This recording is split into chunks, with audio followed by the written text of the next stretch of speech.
Bonjour à tous. Alors aujourd'hui, la formation, ce sera sur les branchements électriques.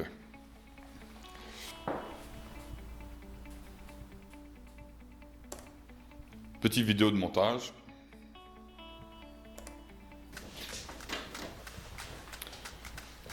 Pour brancher le module Internet. Je vais vous montrer aussi en même temps.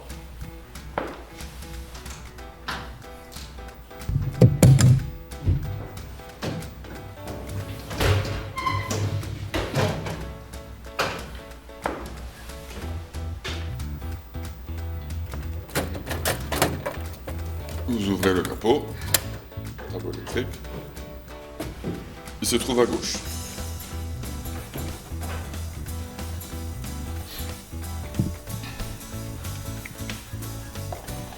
Vous avez juste à clipser le câble. Et voilà. Très pratique, très simple, facile d'accès.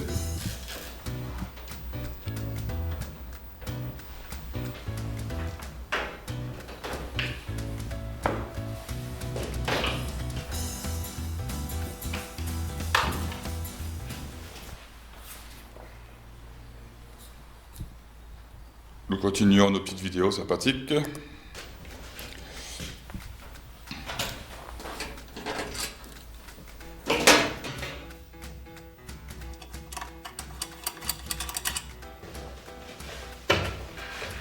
L'alimentation principale.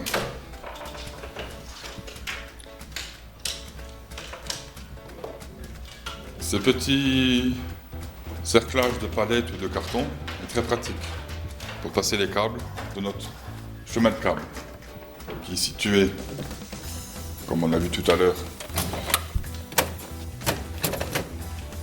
en haut, qui ressortiront à cet endroit. C'est propre. Vous avez des fixations pour passer les serre-flex. Vos câbles sont bien maintenus.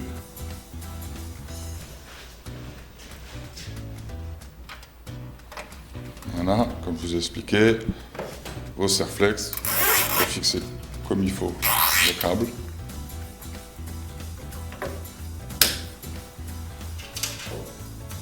Nos borniers sont équipés de fixation rapide. Vous appuyez, vous enfoncez.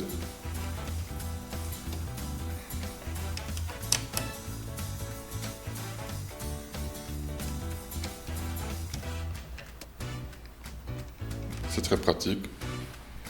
Ça, nous avons enlevé les vis pour éviter cet effet de dilatation, qu'au bout d'un mois ou 2 mois, les vis se dilatent, se desserrent et qu'il y ait des contacts.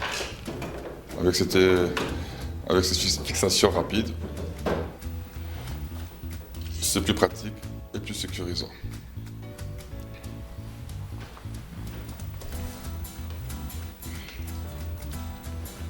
Le branchement de la pompe secondaire, la PC1.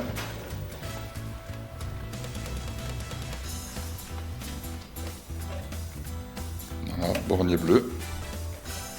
PC1, bornier bleu.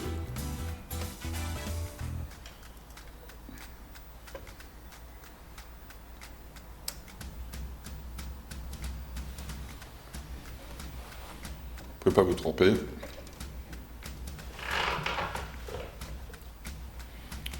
Le CAN bus, liaison entre l'unité intérieure et extérieure, pour la communication entre les deux.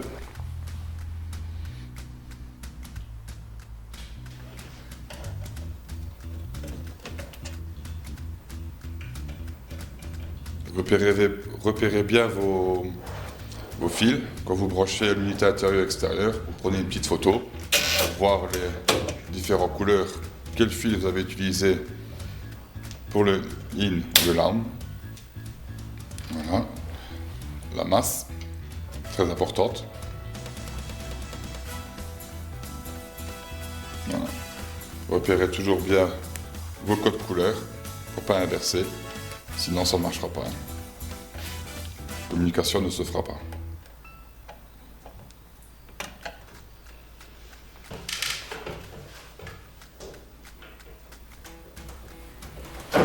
la T0, son de départ,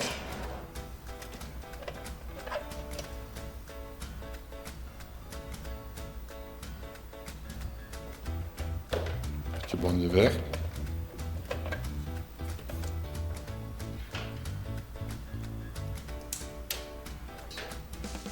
un petit orifice pour la mettre.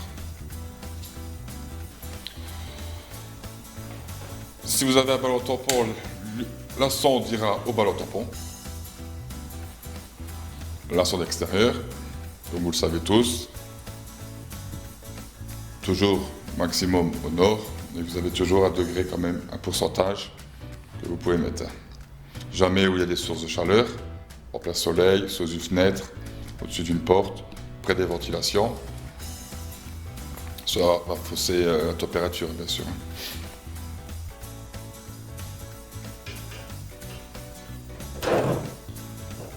Sonde extérieure, la T1.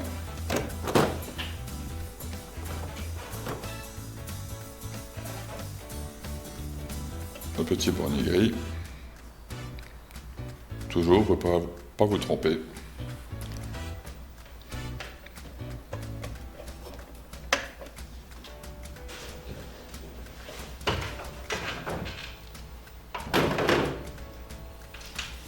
Le raccordement de la pompe de bouclage.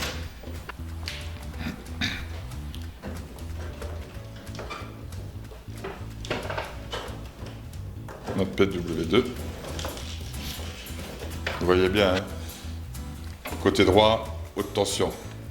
Côté gauche, basse tension. Évitez de passer les câbles haute tension avec la basse tension. C'est plus facilement repérable une fois qu'on intervient dessus. À droite, haute tension. À gauche, basse tension. Voilà.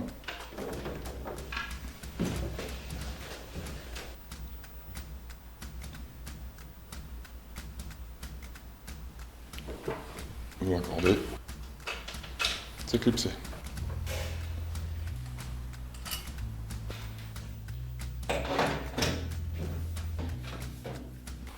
Voilà, plus en détail. Vous avez le module, le bornier de raccordement de tension, les relais de la résistance électrique et l'aquastat de sécurité. On va se rapprocher. Toujours le module, le bornier de raccordement, fixation rapide, les relais de la résistance électrique et l'aquastat de sécurité. La pompe primaire. Nous ouvrons.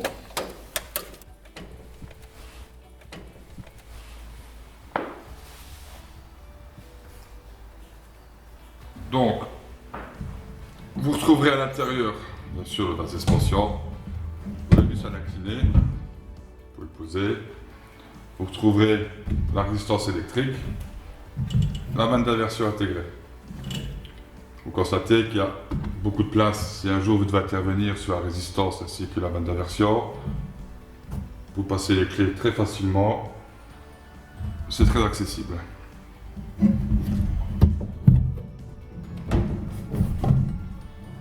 Primaire, pareil, hein, les deux raccords, vous desserrez, vous sortez la pompe.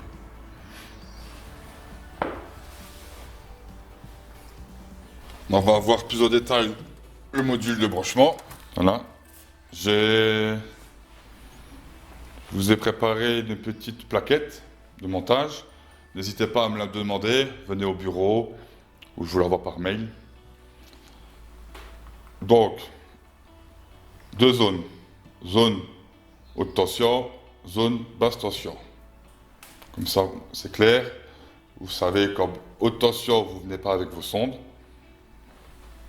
Et la zone basse tension, ne venez pas avec du courant, 220. On va voir juste quelques points, je ne vais pas tous vous les citer. Vous commencez par la sonde de départ ou ballon tampon, la sonde extérieure, et ainsi de suite. Il y aura des borniers qui seront déjà pré-câblés. Il y aura des borniers pré-câblés déjà, d'usine.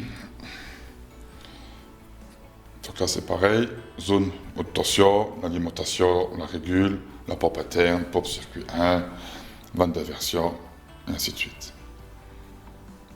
Comme je vous ai déjà dit tout à l'heure, n'hésitez pas à me la demander, venez au bureau ou au comptoir chez nous, vous aurez cette fiche.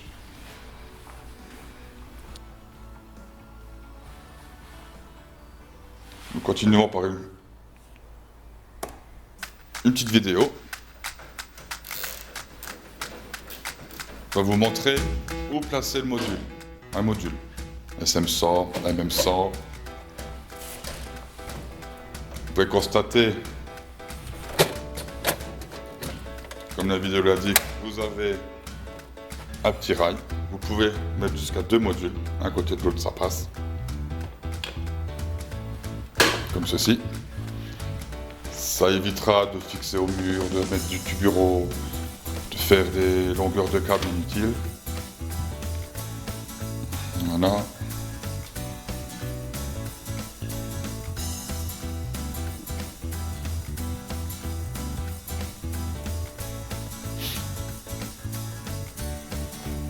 Pensez toujours, quand vous passez votre câble, n'oubliez pas les serre-flex.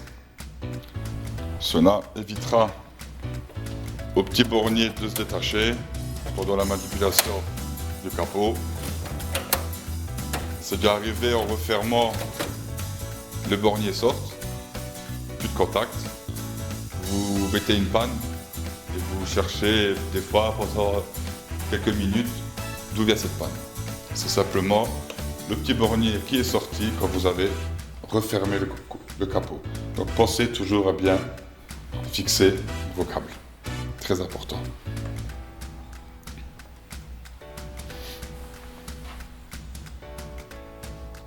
Même cela, c'est très important. Mettez-les, on serre bien le câble. Il ne peut plus s'arracher. Ici, idem.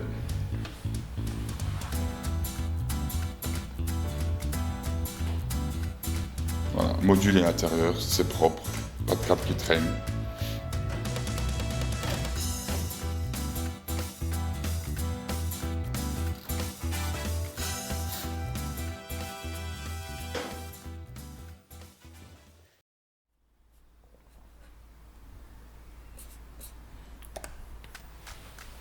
Encore une petite vidéo pour la sonde de rosée, quand vous mettez le mode de refroidissement.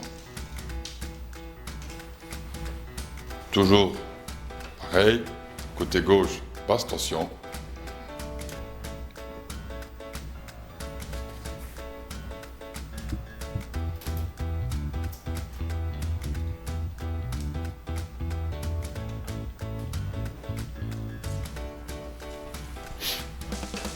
Voilà.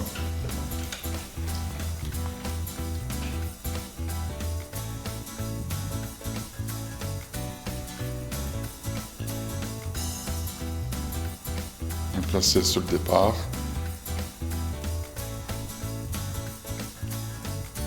Petit serre-flex.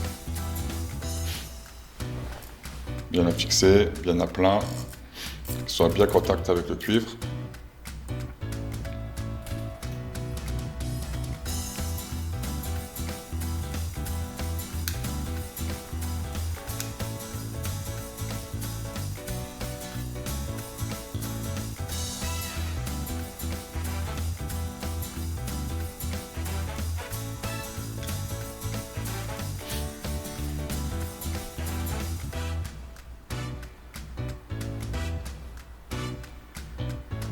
MK2 en verre. C'est branché.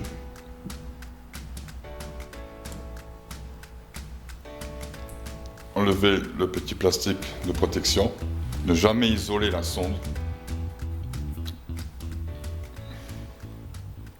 Quand le tube condensera, la sonde détectera et la mettra en route. Merci pour votre attention. N'hésitez pas à cliquer sur les prochains liens de formation.